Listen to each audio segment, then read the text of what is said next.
Hi అండి, welcome to Asia vlogs. ఎలా ఉన్నారు? నేనైతే చాలా బాగున్నాను. మీరు ఎలా ఉన్నారో కామెంట్ చేసి చెప్పండి. ఈరోజైతే మా ఇంట్లో అందరికీ ఫేవరెట్ అయిన రెసిపీ అనమాట. అదేంటో తెలుసా? Chicken curry.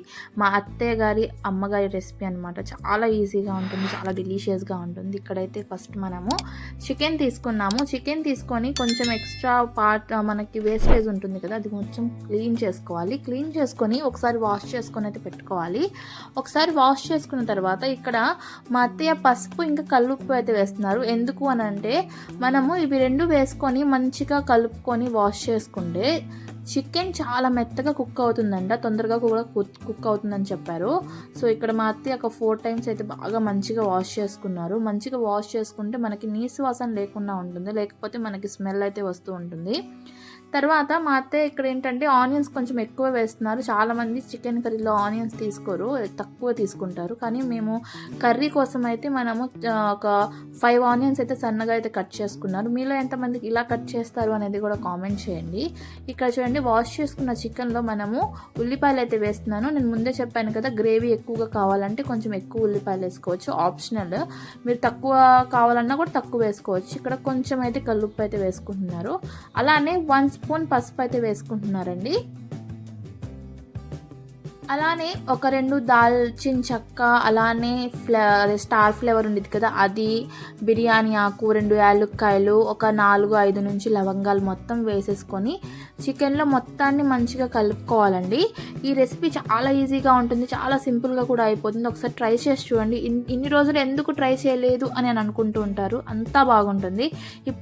ముందైతే స్టవ్ అయితే ఆన్ చేసుకుందాము. స్టవ్ ఆన్ చేసుకొని కలిపి పెట్టుకున్నాం కదా చికెన్ని, అది మొత్తాన్ని అయితే మనం స్టవ్ మీద పెట్టుకుందాము. స్టవ్ మీద పెట్టుకొని ఒక 15 నిమిషాలు హై ఫ్లేమ్లో అయితే కుక్ చేసుకోవాలి. దీంట్లో మనం వాటర్ అయితే వేయలేదండి, ఎందుకంటే దీంట్లో మనము ఆనియన్స్ వేసాము, అలానే చికెన్ ఉంది కాబట్టి ఈ రెండింటికి వాటర్ అయితే వస్తుంది బయటికి. సో 15 minutes మనము హై ఫ్లేమ్లో అయితే కుక్ చేసుకోవాలి. 5 minutesకి ఒకసారి మనం మూత తీసి కలుపుకోవాలి. అప్పుడే మనకి ఈక్వల్గా కుక్ అవుతూ ఉంటుంది. అలానే వదిలేస్తే మనకి కింద వరకు కుక్ అవుతుంది, పైన కుక్ అవుతుంది. సో కలుపుకుంటూ ఉంటే మనకి కుక్ అవుతుంది. చూడండి, ఒక 10 minutes కుక్ అయిన తర్వాత ఎన్ని వాటర్ బయటకు వచ్చేసినాయో అలా మనము 15 minutes అయితే హై ఫ్లేమ్లో పెట్టుకొని కుక్ చేసుకోవాలి.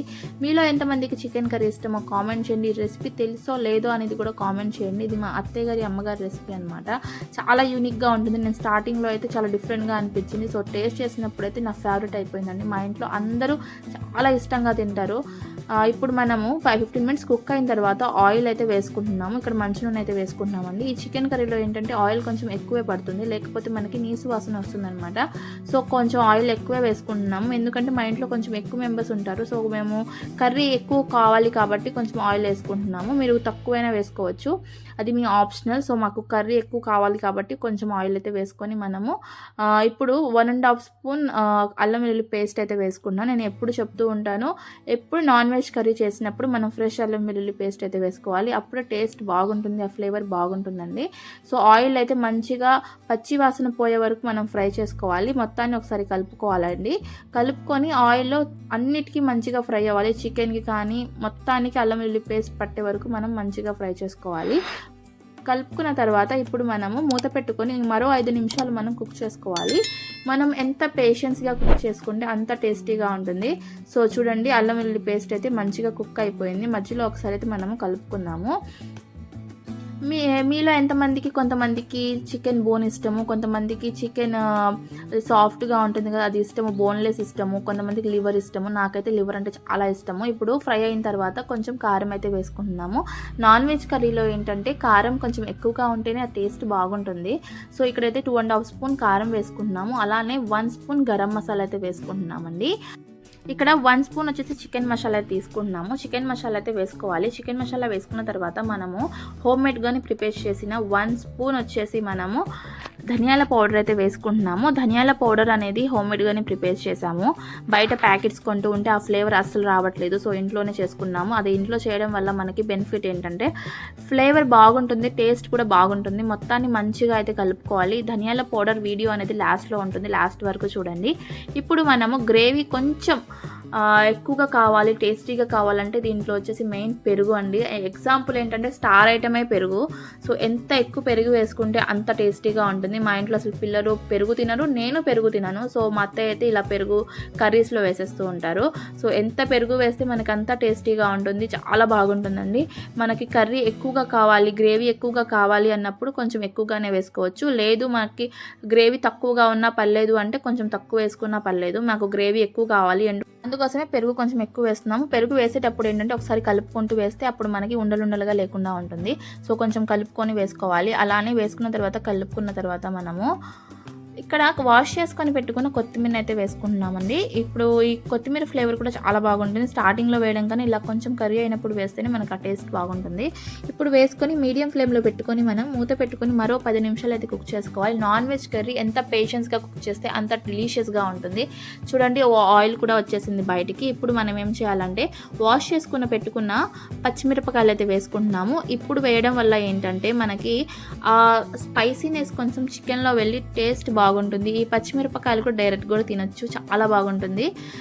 ఇప్పుడు మనమైతే ఇక్కడ 3 పచ్చిమిరపకాయలు అయితే తీసుకొని రెండులాగా నిలువుగా కట్ చేసుకొని అయితే వేసుకుంటున్నాము. వేసుకున్న తర్వాత మనము ఇక్కడ కొంచెం అయితే మనము కసూరి మేతి అయితే తీసుకుంటున్నాము. ఇది ఆప్షనల్, ఉంటేనే వేసుకోవాలి లేకపోతే లేదు. ఇదేమి ఇంపార్టెంట్ ఏం కాదు, మీ దగ్గర ఉంటేనే వేసుకొని లేకపోతే లేదు. ఇక్కడ మా అత్తయ్య కొంచెం కసూరి మేతి వేసుకొని చేత్తో మెదుపుకుంటూ కలుపుకుంటూ వేస్తున్నారు. దీనివల్ల ఏంటంటే ఫ్లేవర్ బాగుంటుంది, అలానే టేస్ట్ కూడా ఇంకొంచెం ఎన్హాన్స్గా ఉంటుంది. ఇప్పుడు మనం మూత పెట్టుకొని అయితే కుక్ చేసుకోవాలి. చూడండి ఆల్మోస్ట్ అయితే కుక్ అయిపోయింది. వాటర్ ఆయిల్ మొత్తం పైకి వచ్చేసింది. ఇప్పుడు మనము టేస్ట్ పర్ఫెక్ట్గా ఉందా లేదైతే చూసుకోవాలి. ఎందుకంటే స్టార్టింగ్లో మనము కొంచెమే ఉప్పు వేసాము, ఇంకా అంతే, ఇంకా మధ్యలో ఏం ఉప్పు వేయలేదు. సో మా అత్త అయితే టేస్ట్ చూసేసుకొని ఉప్పు ఇంకొంచెం పట్టిద్ది కాబట్టి అది కూడా వేసేసుకుంటున్నారు. చూసుకొని కొంచెం ఉప్పు వేసుకోవాలండి. వేసుకొని మొత్తాన్ని అయితే మంచిగా కలుపుకోవాలి. మొత్తాన్ని మంచిగా కలుపుకోవాలి. కలుపుకున్న తర్వాత మేము మీకు పీస్ కూడా తీసి చూపిస్తున్నాము ఎంత పర్ఫెక్ట్గా కుక్ అయింది అనేసి. చూడండి మంచిగా కుక్ అయిపోయింది.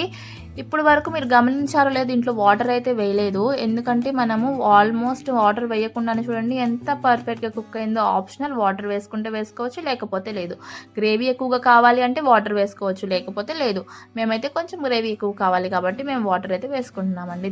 దీనికి కాంబినేషన్ ఏంటంటే వైట్ రైస్ అయినా సూపర్గా ఉంటుంది, రాగి సంగటి కానివ్వండి, చపాతీ కానివ్వండి, పుల్కా కానివ్వండి, పరోటా కానివ్వండి, చాలా చాలా చాలా బాగుంటుంది. నేను చెప్తుంటేనే నాకు నోట్లో వాటర్ అయితే వచ్చేస్తున్నాయి, అంతా ఎమ్మి డెలీషియస్గా ఉంటుంది. మూత పెట్టుకొని అయితే మనము మరో 5 నిమిషాలు అయితే సిమ్లో పెట్టుకొని కుక్ చేసుకోవాలి. చూడండి ఎంత కలర్ఫుల్గా ఉందో. మేమైతే ఫంక్షన్కి అయితే వెళ్తున్నాం అని చెప్పేసి మా అత్తయ్య పిల్లల కోసం అయితే ఈ కర్రీ చేశారు. నేనైతే ఫ్రెష్ అవ్వానో లేదో, రెడీ కూడా అవ్వలేదు, డైరెక్ట్గా వచ్చేసి అయితే నేను వేసుకుంటున్నాను. చూడండి లాస్ట్లో కూడా మీకు తెలుస్తుంది, నా ఫేషియల్ ఎక్స్ప్రెషన్స్ వల్ల కూడా మీకు తెలుస్తూ ఉంటుంది ఎంత డెలీషియస్గా ఉంది అనేసి. అంతే అండి, చికెన్ కర్రీ చాలా సింపుల్గా అయితే అయిపోయింది. ఒకసారి ట్రై చేసి చూడండి. ఎవరైతే మా ఛానల్ని సబ్స్క్రైబ్ చేయకపోతే ప్లీజ్ సబ్స్క్రైబ్ చేయండి. మీ సపోర్ట్ మాకు చాలా చాలా చాలా అవసరము. మంచి మంచి వీడియోస్ అయితే పోస్ట్ చేస్తాము. మా షార్ట్స్లో ఏంటంటే మా డైలీ లైఫ్ స్టైల్ అనేది కూడా ఆ షార్ట్స్లో అయితే పోస్ట్ చేస్తూ ఉంటాము. మేము లాంగ్ వీడియోస్లో ఏంటంటే కుకింగ్ వీడియోస్ అయితే పెడుతూ ఉంటాము. లాస్ట్లో కొత్తిమీరతో గార్నిష్ చేసుకొని స్టవ్ ఆఫ్ చేసుకొని సర్వ్ చేసుకోవడమే. అంతే అండి, ఎమ్మీ డెలీషియస్ అయిన చికెన్ కర్రీ అయితే రెడీ అయిపోయింది. చూడండి ఎంత కలర్ఫుల్గా ఉందో. నేనైతే అసలు రెడీ కూడా అవ్వలేదు, ఫంక్షన్ కోసం జస్ట్ ఫ్రెష్ అయ్యాను అంతే. ఇంకా ఆ స్మెల్కే అసలు ఆగలేను. ఇంకా చూడండి రైస్ వేసేసుకొని చికెన్ కర్రీ అయితే వేసుకున్నాను. నాకు ఫస్ట్ అయితే నేను చికెన్ లివర్ నాకు చాలా ఇష్టము చికెన్ కర్రీలో. సో నేనైతే అడిగల్లా నేను చికెన్ లివర్ అయితే వేపించుకొని అయితే చేపించుకుంటాను. చూడండి ఎంత డెలీషియస్, నా ఫేస్లోనే తెలుస్తుంది ఎంత ఎమ్మి డెలీషియస్గా ఉండిది అనేసి. అయితే వేడివేడిగా ఉంది రైస్, ఇంకా వెదర్ కూడా చాలా చల్లగా ఉంది. ఇంకా చల్లగా ఉన్నప్పుడు ఏముంది, మనకు వేడివేడిగా ఏదో ఒకటి తినాలనిపించేది కదా. సో ఇక్కడైతే బెస్ట్ అనమాట. సో నేనైతే బయట కూర్చొని వెదర్ ఎంజాయ్ చేస్తూ చికెన్ కర్రీ అయితే ఫుల్గా ఎంజాయ్ చేశాను. మీరు కూడా తప్పకుండా ఈ చికెన్ కర్రీ అనేది ట్రై చేస్తారనుకుంటున్నాను. చాలా చాలా చాలా బాగుంటుంది. ట్రై చేసి ఎలా ఉందో కామెంట్ చేయడం మర్చిపోబాకండి. ఆగండి, అప్పుడే వీడియో అయిపోయింది అనుకుంటున్నారా? లేదండి, నేను స్టార్టింగ్లో చెప్పాను కదా ధనియాల పౌడర్ అనేది మా అత్తే ఇంట్లోనే చేశారు అని చెప్పేసి. సో ఇక్కడ నేను ఏంటంటే ధనియాల పౌడర్ ఇంట్లోనే ఎలా తయారు చేయాలి, ఎలా స్టోర్ చేసుకోవాలనేది కూడా చూపిస్తాను. ముందుగా అయితే స్టవ్ అయితే ఆన్ చేసుకుందాము. ఆన్ చేసుకొని బాండీ అయితే పెట్టుకుందాము. బాండీ కొంచెం హీట్ అయిన తర్వాత 2 స్టార్ ఫ్లవర్ అయితే వేసుకుందాము. అలానే 2 యాలుక్కాయలు, అలానే 7 నుంచి 8 లవంగాలు కూడా వేసుకుందాము.